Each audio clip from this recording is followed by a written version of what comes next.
నమస్తే. ఇప్పుడు weight loss గురించి చాలామంది ఏం జేస్తారు? Pablo diet, keto diet, OMAD diet, ఆ డైట్, ఈ డైట్ ఇవి ఫాలో జేస్తారు. ఇవి ఫాలో జేసినప్పుడు ఏమైతది? వెయిట్ లాస్ అయితే అయితది. కానీ ఈ డైట్ మీరు ఎన్ని రోజులు తీసుకుంటారు? వారం, 10, నెల, 3 నెలలు. దానికన్నా ఎక్కువైతే మీరు జేయలేరు. మళ్ళా పాత పొజిషన్‌కే వస్తది గదా! అప్పుడు మళ్ళా ఏం లాభం ఈ డైట్ జేసి? ఇప్పుడు ఒక డైటీషియన్ దగ్గర పోతే, అరే బ్లూబెర్రీలు తిను. ఒక డైటీషియన్ దగ్గర పోతే చికెన్, మటన్ బాయిల్ చేసుకొని తిను. ఒక డైటీషియన్ దగ్గర పోతే నువ్వు ఓన్లీ జ్యూసులు తాగు. ఇట్లా ప్రతి డైటీషియన్ మీకు పోతే ఒక్కొక్క డైటీషియన్ ఒక్కొక్క డైట్ అన్నట్టు అయిపోతది. మళ్ళా డబ్బులు గూడా మామూలుగా ఖర్చు గావు. ఆ డయట్లు పట్టుకుంటే నెలకు 10,000 నుంచి 20,000 రూపాయలు మీరు ఖర్చు చేస్తారు.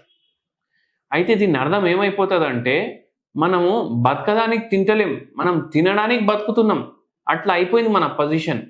అయితే అందుకే నేనేం చెప్తా అంటే, మీరు ఎటువంటి డయట్ ఫాలో చేయాలంటే, లైఫ్ టైమ్ మీరు ఆ డయట్ ఫాలో చేస్తే మీకు మెల్లమెల్లగా వెయిట్ ఏమో తగ్గుతది.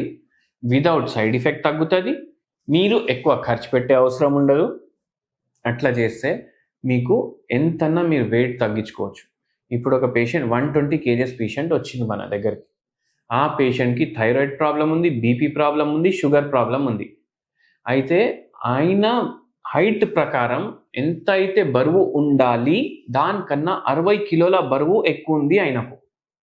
అయితే మనం ఏం చేసినాం? మనం హోమియోపతి మందులు పెట్టినాం. ఒకటే చెప్పినాం. ఏం తిన్నా ఇంటికాడ తినాలి. ఎంత తినాలి అంటే మీరే మీతోటి మాట్లాడుకోవాలి. అంటే మనం సొంతంగా మాట్లాడుకుంటాం కదా! సెల్ఫ్ టాక్ అంటారు దాన్ని. అబ్బా! ఇప్పుడు పోవాల్నా ఆడికి, ఇప్పుడు అయితలేదు. ఇట్లా మాట్లాడుకుంటాం. ఇప్పుడు ఇది తిందాం. ఇట్లా మాట్లాడుకుంటాం కదా! అట్లనే అరే ఎంత కావాలిరా బయ్ నీకు ఇప్పుడు? ఎంత తింటావు అనేసి ఆలోచించాలి. మీకు ఎంత తినాలి అనిపిస్తే మీరు దానికన్నా సగం తినాలి. ఇప్పుడు పొద్దుమికి మీకు మిర్చి బజ్జీ తినాలనిపించింది. బయటికి పోయి తినొద్దు. ఇంటికాడ పచ్చిమిర్చిలు తెచ్చుకొని, కట్ చేసుకొని, అంతా పిండిలో ఏసి, ఫ్రై చేసి మీరే చేతులతోటి చేసుకోవాలి. అప్పుడు మీరు అది తినొచ్చు. ఎంత తినాలనిపిస్తుంది? ప్లేట్ మిర్చి తినాలనిపిస్తుంది. ఎన్నొస్తాయి? 4 వస్తాయి. 2 తినాలి మనం. ఆపేసేయాలి దాని తర్వాత. మనకు ఎంత తినాలనిపిస్తే కూడా మనం దాని తర్వాత ముట్టుకోవద్దు అది. ఈ పని మీరు చేయాలి. ఎంత తినాలనిపిస్తే దానికన్నా సగం తింటున్నాం. అయితే సగం క్యాలరీలు అయితే అక్కడే తీసేసినాం మనం. మళ్ళా దాని తర్వాత హోమియోపతి ట్రీట్మెంట్ వాడండి చాలా ఎక్కువ వెయిట్ ఉంది అంటే. మీకు చాలా తొందరగా మంచిగా తగ్గుతారు బరువు. ఇప్పుడు ఈ పేషెంట్ చెప్పినా కదా! ఈ పేషెంట్‌కి రోగాలుండే, థైరాయిడ్ ఉండే, బీపీ ఉండే, షుగర్ ఉండే. మళ్ళా దాని తర్వాత ఏందంటే ఈ పేషెంట్‌కి బరువు కూడా ఎక్కువుండే. మన దగ్గర 2 ఏళ్ళు ట్రీట్మెంట్ వాడిర్రు. 60 కేజీలు తగ్గిండ్రు. థైరాయిడ్ ప్రాబ్లమ్ తగ్గింది. బీపీ ప్రాబ్లమ్ తగ్గింది. షుగర్ వ్యాధి ప్రాబ్లమ్ తగ్గిపోయింది.